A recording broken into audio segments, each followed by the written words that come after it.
අපි ගැන දැනගන්න මේ පාඩම බලන්න. ආයුබෝවන්.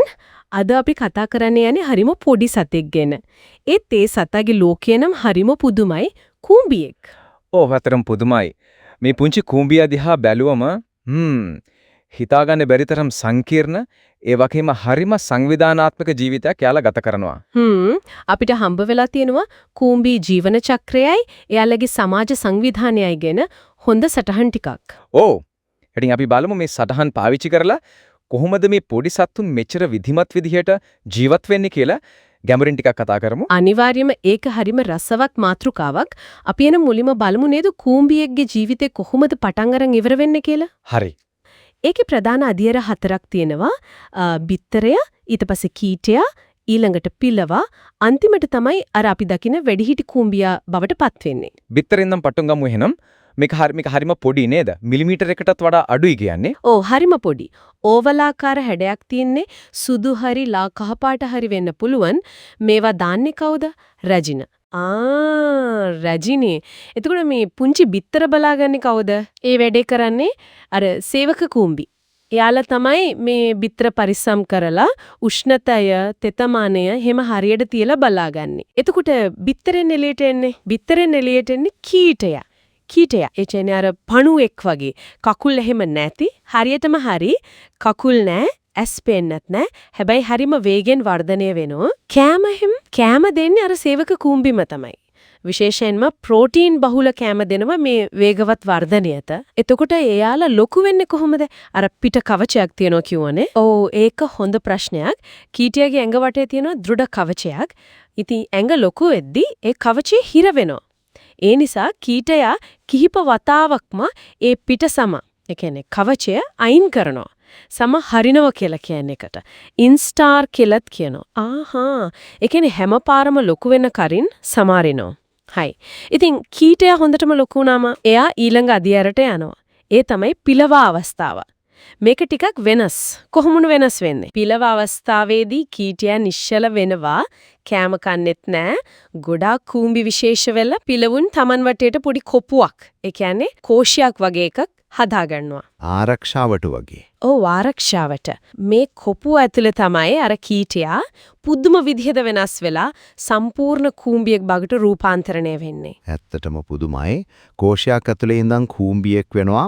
මේ මුළු ජීවන චක්‍රයේටම ඒ කියන්නේ බිත්තරේ ඉඳන් කූඹියෙක් වෙනකන් කොච්චර විතර කාලයක් යනවද? සාමාන්‍යයෙන් නම් සති 6 ඉඳන් 10ක් විතර ඒත් ඉතින් කූඹි විශේෂය අනුව පරිසර තත්ත්ව අනුව ඒ කාලය වෙනස් වෙන්න පුළුවන්. හරි. එතකොට වැඩිහිටි කූඹියෙක් වුණාම එයාලා තනියමද ඉන්නේ? කොහෙත්ම නෑ. වැඩිහිටි කූඹියෙක් කියන්නේ එයා විශාල සමාජයක. ඒ කියන්නේ කූඹි ජනපදයක සමාජිකයෙක්. ඒ ජනපදයේ ඇතුලේ තමයි යාගේ ජීවිතය ගෙවෙන්නේ. අන්න ඒක තමයි හිතා ගන්න අමාරුම දේ මේ ජනපදයක් ඇතුලේ කොහොමද මේ වැඩ කරන්නේ එක කෙනාට වෙන වෙනම වැඩ තියෙනවද? අනිවාර්යෙන්ම කූඹි ජනපදයක් කියන්නේ හරිම සංවිධානාත්මක තැනක්. ප්‍රධාන චරිත කීපයක් ඉන්නවා. වැදගත්ම කෙනා තමයි රජිනා. රජිනී. එයා තමයි නායිකාව වගේ. ඔව් ජනපදයේ අම්මා වගේ. එයා තමයි සාමාන්‍ය ලොකෝම කෙනා. වැඩිම කාලයක් ජීවත් වෙන්නෙත් එයා. එයාගේ ප්‍රධානම ඇත්තටම එකම කාර්යය තමයි බිත්තර දාන එක. සමහර ජනපදවල රජිනියෝ එක්කෙනෙකුට වඩා ඉන්නත් පුළුවන්. එතකොට රජිනියේ බිත්තර දානව නම් කෑම හොයන්න එක, අර බිත්තර කීටියෝ බලාගන්න එක, ගුල් හදන්න එක, ඒ ඔක්කොම කරන්නේ. අන්න ඒ වැඩ ඔක්කොටම ඉන්නවා සේවක කූඹි. මේ තමයි ජනපදයේ වැඩකාරයෝ ටික. මෙයාලා ඇත්තටම වන්ද ගැහැණු සත්තු. ගැහැණු සත්තු? ඔව්. කෑම හොයනවා, කීටයෝ රජිනිය බලා ගන්නවා, කූඩුව හදනවා, පිරිසිදු කරනවා, ආරක්ෂා කරනවා. මේ හැමදේම කරන්නේ සේවකයෝ. එතකොට පිරිමි කූඹේ එයාලට මොකක් හරි කාර්යයක් නැද්ද? පිරිමි කූඹින්ටත් කාර්යයක් තියෙනවා. එයාලට සාමාන්‍යයෙන් පියාපත් තියෙනවා. එයාලගේ එකම අරමුණ තමයි අලුත් රජිනියෝ එක්ක එකතු වෙලා සංසේචනය කරන එක. ඒ වැඩ ඉවර වුණාම එයාලා වැඩි කාල ජීවත් වෙන්නේ නැහැ, මිය යනවා. හරි. තව සමහර විශේෂවල ඉන්නව සොල්දාදු කූඹි කියලාත් කට්ටියක්. සොල්දාදුවෝ. ඔව්. එයාලගේ ඔළුව ලොකුයි, හනු හරිම ශක්තිමත්. එයාලගේ වැඩේ තමයි ජනපදය ආරක්ෂා කරන එකයි, ලොකු කෑම කෑලි එහෙම ආරම්භන එකයි. පුදුම වැඩ බෙදීමක් නේ තියෙන්නේ. රෙජින, සේවකයෝ, පිරිමිසත්තු, සොල්දාතුවෝ මේ හැමෝම එකට වැඩ කරන්නේ කොහොමද? කවුරු හරි උඩින් ඉඳන් පාලනය කරනවද? නෑ. ඒක තමයි විශේෂම දේ. එහෙම මධ්‍යගත පාලනයක් නෑ. එයාලා එකිනෙකා එක්ක සම්බන්ධ වෙන්නේ ප්‍රධාන වශයෙන්ම රසායනික සුවඳවල් වලින්. ෆෙරමෝන කියලා කියන්නේ. ෆෙරමෝන. ඒ කියන්නේ සුවඳ. ඔව්. එක එක වැඩේට එක එක සුවඳ, කැම තියෙන තනක් ගැන කියන්න, අනතුරක් ගැන කියන්න, පාර හොයා ගන්න මේ හැම දෙයකම යාලා ෆෙරමෝන පාවිච්චි කරනවා. හරිම කාර්යක්ෂම sannivedana ක්‍රමයක්. ඒ කියන්නේ මුළු ජනපදයම වැග කරන්නේ මේ රසායනික භාෂාවෙන් වගේ? ඒ වගේ තමයි. එතකොට අලුත් ජනපදයක් හෙදෙන්නේ කොහොමද? ඒක වෙන්නේ අර පියාපත් තියෙන පිරිමි කූඹි අලුත් රජනියෝ වෙන්න ඉන්න ගැහණු කූඹි එකතු වෙලා. එයාලා ජනපදෙන් එළියට පියාඹල යනවා. මංගල පියාසැරිය කියලා කියන්නේ ඒකට. ජනපදයක් පටන් ගන්නවා.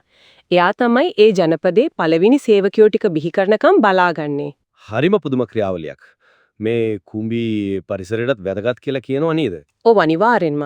කුඹි පස්සාරණ නිසා පසේ වාතය චලාචලය හොඳ වෙනවා, වතුරු බහින එක හොඳ වෙනවා, එයාලා බීජ ව්‍යාප්ත කරන්න උදව් කරනවා. සමහර කුඹි මල් පැණි බොන නිසා පරාගණයටත් උදව් වෙනවා. ඒ වගේම අනිත් කෘමින්ව හැම.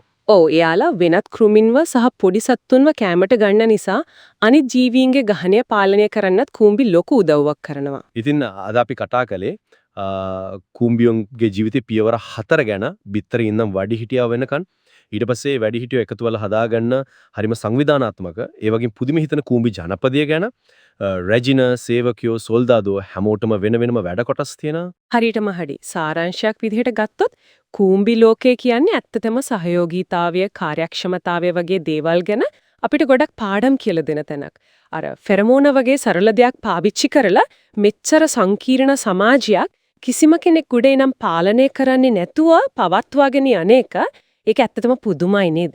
ඇත්තටම මේ පොඩි සත්තු එකතු වෙලා මේ වැඩි දෙයක් කරනවා කියන එක ඒක අපේ ලෝකේ තියෙන ලොකු සංකීර්ණ පද්ධති ගැන උනත් ආපහු විතරනේ යමක් ඉතුරු කරනවා.